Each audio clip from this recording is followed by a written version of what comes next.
All right, this is pistol shot number 2. We're talking balance, so just get barefoot and have something to hold on to in case you need it. We are going to run through some balance assessments and then show you some drills that you're going to be able to incorporate into your daily living. There's a bajillion drills that we could use to work specifically on balance, more of the prehab rehab type of work if you actually had an ankle injury, but we're going to focus today more on the things that everyone can incorporate on the daily. Okay, so I do have to show you my foot, okay, kind of a close-up, so just a heads up on that.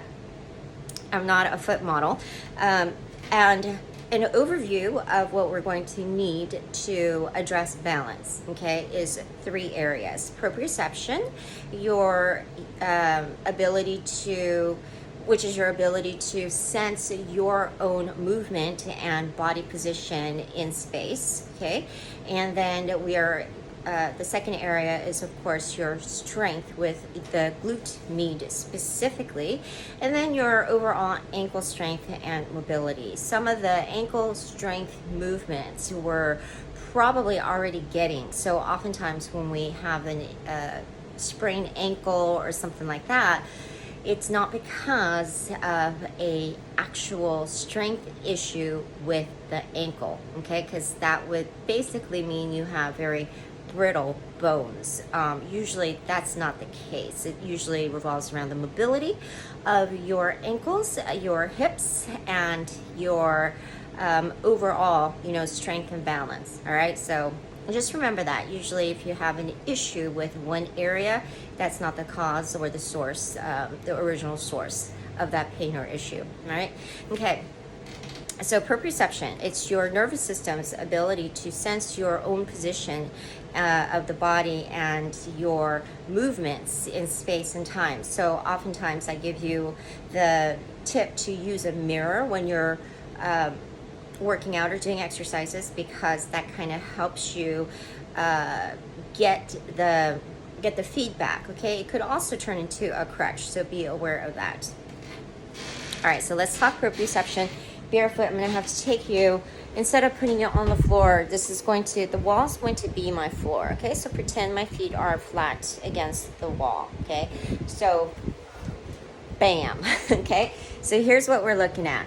So when you're standing, and of course you'll be looking at both feet, okay? And both feet will have some differences, okay? Here's what I want you to really take a focus on. So when you stand, your toes will likely have some I don't want to say deformities, but kind of like deformities in comparison to, in light of the fact that without shoes, if we were not wearing shoes all the time, we would probably have distance, okay, or at least you wouldn't have some toes that are squished together, or going inward, or signs of bunions, or things like that, okay?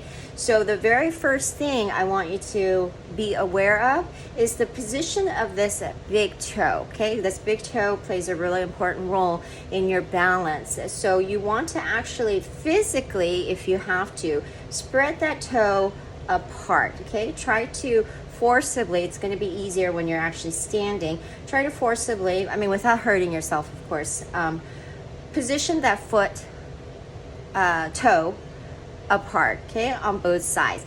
And the next area that I want you to be mentally aware of and start making connection to is the area on the bottom of the foot, right under your metatarsals, right? So that's usually overall when I say the ball of the foot, but really kind of on the top end of that area. I want you to be able to press into that when you're standing as needed, okay? So using the big toe, also of course using the force of the pads of your toes, the rest of your toes, that area under the metatarsals, and then also start being aware of your position. Now, again, this is all self-assessments, right? Because I always recommend doing a full workup for movement, for posture, imbalances, and all of that. But who's going to actually go do that in real life, unless you're actually working with a trainer or you are experiencing pain enough to drive you to the hours that are going to need it for overall assessment and work. So just understand that I'm trying to give you the best, ways that you could start to take action for yourself and make that mental connection. Because even if you go to a doctor, a physical therapist, anyone, you can't rely on them 100%. Even if they have the fancy scans, you have to give them the feedback of what it is that you're feeling and be able to articulate that. Okay, and that first starts with actually making the mind-body connection. All right, anyway, so here we go. The other thing I want you to look for, and this is going to become uber important, I'll mention again in the next post with a very comprehensive, probably the most comprehensive one on squats, okay? You want to look for, the alignment of the ankles, your ankle joint here with your foot. So between that and how your heel, the weight of your heel ends up shifting, right? So be aware of your eversion and inversion of the foot, okay? Because it is going to shift according to the adaptability you need for movement, right? In order not to fall and to keep yourself up. But just start being really aware of all of these cues, and that's why we do the feedback. That's why we're doing barefoot against the floor. And then as you get better, you'll be able to adjust and become more adaptable with the shoes and with movement, okay? So here we are going on to the balance test. If you've already done these with me, this is a great time to recheck in and see where you are. There are different levels. It's not necessarily strictly hierarchical because there could be different issues going on. So it's just different levels. So figure out what level you are on, and if you have an issue with any of the levels, that assessment turns into your drill. Okay, you understand what I'm saying? You're just going to keep doing the drill until we're able to perform each of these movements for 30 seconds on, without a huge effort. Okay, so if you want, you could be near a wall, a chair, a counter, or have a stick handy. Okay, so you're not leaning into anything, but it's there to tap on or to catch yourself should you wobble. But should you fall, you're not going to fall, you're going to wobble, and the wobbling is work. It's good work. Okay. But eventually we want to be able to do this without the wobble. So the very, very, very, very first thing we do is to set up. Okay, so go through that little process of the tactile, feedback, spreading that big toe with the foot, okay, in a natural stance. Now we're going to help ourselves using our own body alignment with the balance right before we do anything else by stacking as much as possible. That means we start with the head. We want a level chin, eyes straight ahead. Make sure your shoulders are back and down. Make sure your core is on and your glutes are slightly on. Do not lock the knees, okay? So when you're standing here comfortably, we're going to start with the one leg standing test, okay? So pick a leg, stand on one leg, and this is, I'm standing on my bad leg, just lift the foot off. It doesn't have to be high, just as long as it's off the floor is fine. If you bring it up higher, you're going to get more glute work going on. You could put it towards the back as well, okay? Now, if you find yourself wobbling, you need to activate your glute med. So squeeze through the glutes. What's going to happen is, what that will turn into is pressing your pelvis forward into this full extension, okay? Again, without locking that knee, okay? So your legs will be very on, your glutes are going to be very on. Feel the difference, okay? And this is in all serious. So if you're standing and you tap your butt, okay, you're gonna have some jiggle factor, right?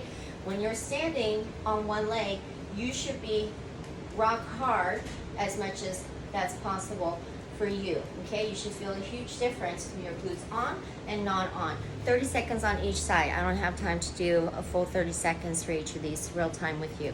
The next level is going to be doing that exact same thing with your eyes closed. That makes a huge difference, okay? Definitely have something to hold on to, okay? If you need to, if you feel like you're wobbling so much, okay, it's instead of fighting the severe wobble, it's better to just lightly tap down and then reset, okay? What we want to do as a little tip before we fully close our eyes is take a look at that straight ahead gaze, take a mental snapshot of whatever is the picture you see. When you close your eyes, try to recreate, hold on to that picture. That's going to help you when you balance with your eyes closed. The next step is going to be to do the tandem position. So feet are completely in line, toe touching the heel. So you're going to test both sides, that you're able to just stand here. And then once you do the both sides, then you'll test how well you could do it with your eyes closed. Again, 30 seconds on each side. Now, there's so much more we could do. We're going to stick to that. Except if you want to, you could also try taking a cushion, one of those little balance, any sort of a balance pod, Bosu ball, anything with a lot of give, okay? And just practice, make sure you can stand for 30 seconds, okay? And then this will also become a tool that you could incorporate into the daily activity. The daily activity is going to be your teeth brushing or dishwashing, standing in line, okay? Anything that you're already doing on a daily basis is the best, okay, to pair with.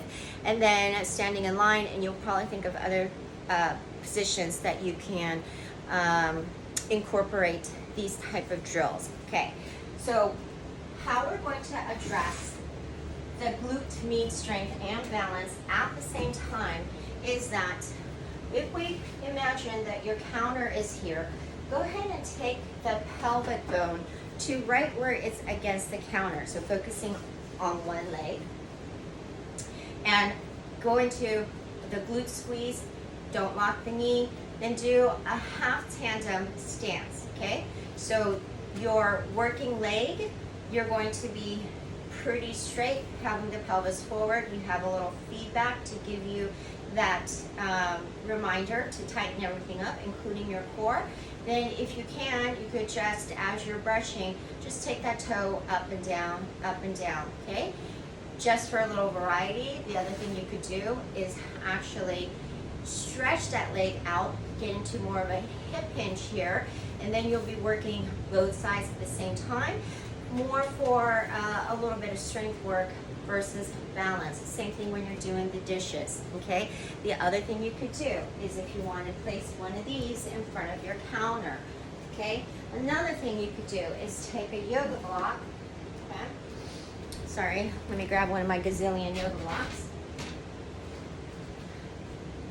that you could easily stow away under, okay? Always have some cheaper versions of your tools, you know, so that you can stash them in different places.